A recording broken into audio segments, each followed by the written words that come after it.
എല്ലാ കൂട്ടുകാർക്കും നമസ്കാരം. മാണിക്കക്കല്ല് എന്ന നോവലിൻ്റെ കഥ കേട്ടുകൊണ്ടിരിക്കുകയാണ് നമ്മൾ. 4 അധ്യായം കഥ ഞാൻ പറഞ്ഞു. ഇന്ന് 5-ാമത്തെ അധ്യായത്തിൻ്റെ കഥ പറഞ്ഞു തരാം. എവിടെ വരെയാണ് നമ്മുടെ കഥ പറഞ്ഞത്? രാജകുമാരനും മന്ത്രികുമാരനും നാട് കാണാൻ പുറപ്പെട്ടു.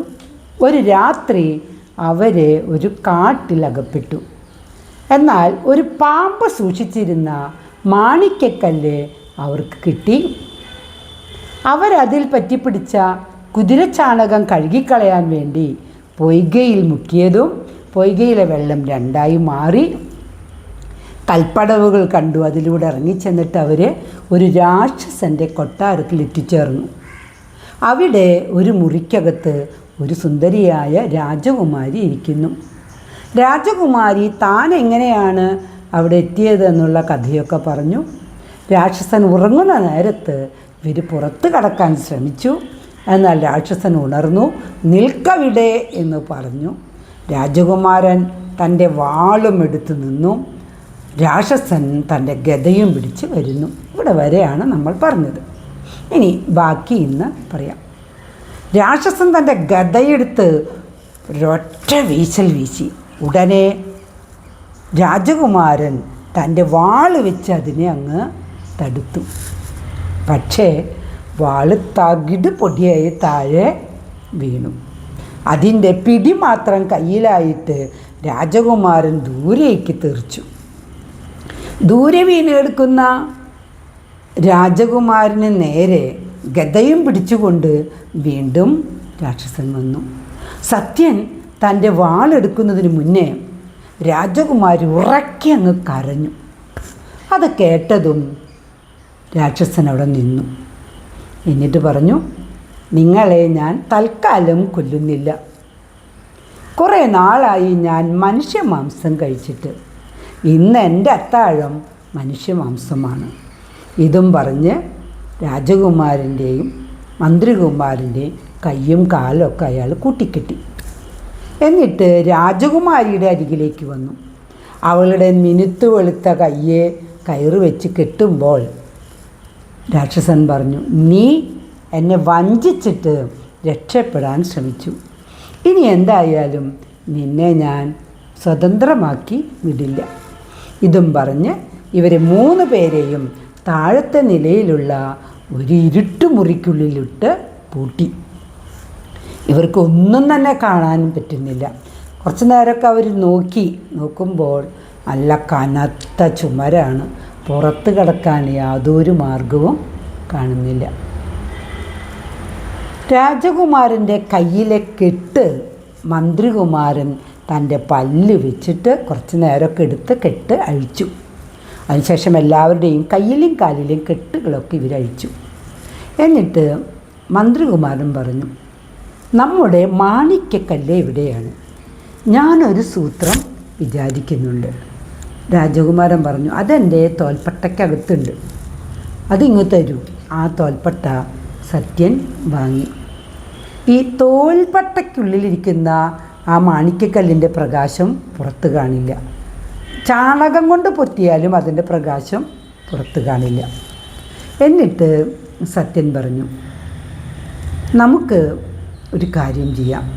രാക്ഷസൻ അകത്തു വരുമ്പോൾ ഞാൻ എൻ്റെ കയ്യിലുള്ള ഈ മാണിക്കക്കല്ല് പുറത്തെടുക്കും. ജയചന്ദ്രൻ തൻ്റെ കണ്ണ് ഒരു തൂവാല കൊണ്ട് കെട്ടണം.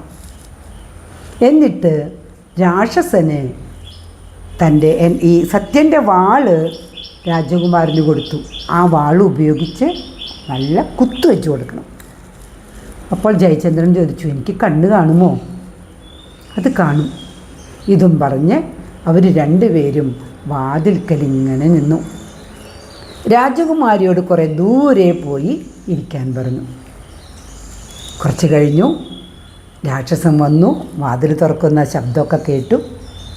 വാതിൽ തുറന്നതും സത്യൻ തൻ്റെ തോൽപ്പട്ടയിലുള്ള ആ മാണിക്കക്കല്ല് പുറത്തേക്കെടുത്തു. അതിൻ്റെ കണ്ണഞ്ചെന്ന വെളിച്ചത്തിൽ രാക്ഷസൻ ഒരു മിനിറ്റ് ഇങ്ങനെ നിന്നു. ഉടനെ സത്യൻ ജയൻ എന്ന് വിളിച്ചു. ഉടനെ ജയചന്ദ്രൻ വാളെടുത്ത് ഒരൊറ്റ കുത്തുവെച്ചു കൊടുത്തു. രാക്ഷസനങ്ങ് താഴെ മലർന്നടിച്ചങ്ങ് വീണു. സത്യൻ പറഞ്ഞു, എനിക്ക് ഈ വെളിച്ചത്തിൽ യാതൊന്നും കാണാൻ പറ്റുന്നില്ല. ഇനിയും രാക്ഷസൻ എഴുന്നേൽക്കുന്നുണ്ടെങ്കിൽ വീണ്ടും അയാളെന്നെ കുത്തണം. ജയചന്ദ്രൻ നോക്കി. ആദ്യത്തെ കുത്തിൽ തന്നെ ഈ വാള് രാക്ഷസൻ്റെ ഹൃദയം വരെ ചെന്നു. കുറച്ച് കഴിഞ്ഞപ്പോൾ രാക്ഷസൻ്റെ ചലനമെല്ലാം നിലച്ചു.